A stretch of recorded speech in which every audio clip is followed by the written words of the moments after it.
Hello YouTube, this is Green Valor, and right now I'm going to talk about a controlled market versus a free market and why I agree with the free market over the controlled market. So the free market is a far more capitalist system while a controlled market is a socialist system.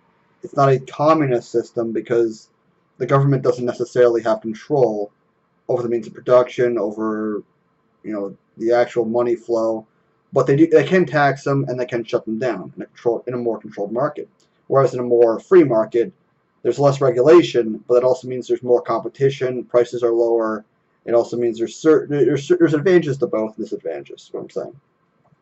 In a controlled market, it's far easier to monopolize. It's far easier to get big corporations because you've lowered the standard. Well, you've raised the standard and you've got all these regulations, and if these smaller guys can't meet all those regulations, whoever can monopolize on that. It's usually the guy with the bigger paycheck, or the bigger fucking checkbook, I should say. Just the way it is. Corporations always benefit from regulation on the market. Sorry to say, it's true. I mean, we look at the legalization of marijuana and all the regulations put on there, and we've only got a few, like, real big-time growers that are actually going to benefit, that I know of, that are from the way the legalization of marijuana is actually going to be in my country, in Canada. And that's not a surprise to me. That's just, if you strangle the market enough, you're going to get a few guys that can monopolize. There's less money to go around, less people eat, right? It's the way it is. That's just business. But in a free market, yeah, you're going to have less regulation, which means you're going to have more products out there that are untested or that may have certain things in them. Like, for example, marijuana. The problem is with the way things are structured is it's structured in such a way that people will argue, oh, well, they're less likely to have pesticides. Well, no, they're more likely to have pesticides, actually, because you strangle the market so much that corporations are free to use pesticides in all their products so they can generate more revenue because more of the product is going to be available for purchase, which means you're going to have more pesticides in there because the smaller guys who maybe wouldn't use pesticides in their marijuana, they can't afford to keep up with the regulations and whatever they've got on there. And this is the big argument I hear from them. But that's simply because you have a more socialist system, that you have a tighter grip on the market, you have more regulation. It's just the way it is. Whereas in a more free market, you wouldn't have that, but maybe you might have some products that would get people sick. That's the other side of the coin. But at the same time, you're stunting competition, you're stunting growth for the market in general. The more you want more people in there, but you also want it to be safe. This is the big catch-22, right? Where do you go? Well, the solution is to regulate it just enough so that the barrier of entry, it can't get some scrub off the street in there, but it's not so much that it cripples the market.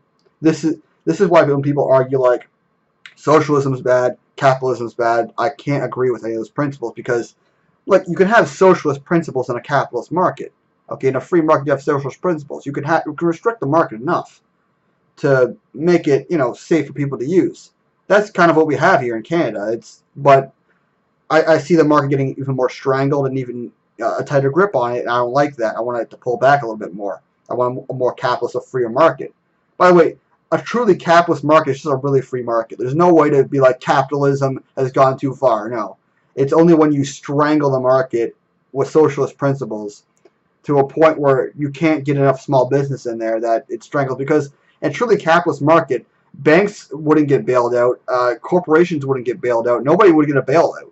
If you failed, you failed. Now, what would this mean? This would mean actually less corporations, because what ends up happening is a corporate interest gets so big, they have all those investors, they can't afford to pay them off, and they get bailed out by your tax dollars. They get bailed out by the government because they can't afford to pay off that, because they have to constantly make more money every year because that's what the investors expect. If the investors pull out, they're no longer getting that money from them. They can no longer pay people. They can no longer function, which sucks, but this is the nature of things. It's just why you don't want to have investors. You want to have a complete monopoly and control over your own company. Unfortunately, what does this mean? That means you have a smaller company, which means in a free market, you're going to have a lot of small businesses with a few reaching a point where they're like pretty big. But you won't have your McDonald's. Well, you probably will have your McDonald's actually, because McDonald's just owns the property. They don't actually own the the franchises. They just own the property underneath the franchises. Then they build the McDonald's there, and then they lease out the property to whoever owns the franchise. This is how franchises work. They're very sneaky about that, but basically what I'm saying is franchises would still exist. Even in a truly capitalist market, they would still exist. So that corporate element would still be there. But when you're looking at someone just trying to get into the market, that's when the socialist principles end up fucking you. Or when you're looking at the free market, like, you can't have anyone monopolize off of that, and you also can't have bailouts. So you have to have a really big safety net in a truly capitalist market, truly free market. Whereas in a controlled market, not so much. You have a safety net, but it's also, the barrier of entry is also more difficult, and it's harder to keep up with the bigger guys.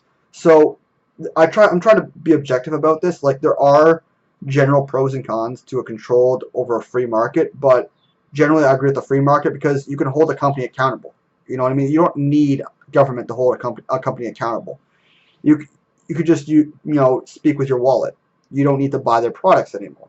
That's one way you can hold that company accountable, or you can shit on them with reviews. Like, there are ways that the internet has given ways where the purchaser, the guy going out there and buying the product, they have a little more power now. They have a lot more power. I shouldn't say they should have a lot more power now with reviews, where word of mouth can get out more quickly. A guy on Facebook can be like, hey, post on Facebook, hey, does anyone know about this product? Is it any good? And people will actually comment, hey, is it good or bad? Your friends, your family, you can contact them so much easier now. So I don't think we need as much control over the market as people can handle it themselves, which is why I'm also okay with narcotics being legalized to an extent. As long as you can control the market to a degree that's really hard to get them, or you have to be of a certain age, and you can only buy so much at a time. Fine, whatever. I honestly don't think narcotics should be legalized. I don't see, if people want to fuck up their lives, in my opinion, let them fuck up their lives. I honestly don't care, but just don't complain to me that your life's a fucking mess. That's what I'm saying. Like, don't. At the end of the day, that's all I care about. But I truly believe in a completely free market, but I understand the need for restriction. I understand the need to do these things, to ban certain products, because they're just hazardous, cheap solutions to something else. I get it, and I agree. Like, asbestos should have been made illegal. I get that. Lead in children's toys. I get that. There's certain things like that where it's like, all right, I understand why it's made illegal, which is why I can't completely oppose that side. I'll allow socialist principles. I'll allow restrictions within reason, within what I feel is reasonable, and that's me as an individual. That might not be you, but like I said, I'm just this is my opinion right at the end of the video. Right? I'm trying to see both sides of the argument and let you decide what you prefer. You want a completely controlled market, all right, but if you don't like corporations, you don't like paying out through the nose, that's not going to be the thing for you. That's the problem. Like, you may like your products not fucking up on you. You may like your products not making you sick once in a while, but at the same time, you're also going to be paying a lot more for it, and you're also not going to have as many options because a few guys are going to be monopolizing that. So you got to pick your poison here. But like I said, this is what I want to explain to you about the free market versus the restricted market, and I want to let you guys decide, how you feel about it. This is the end of the video, though. This has been Green Valor. You guys know what to do. Like, sub up, comment because I love your suggestions, and tell me what you think about this. You guys have a good day.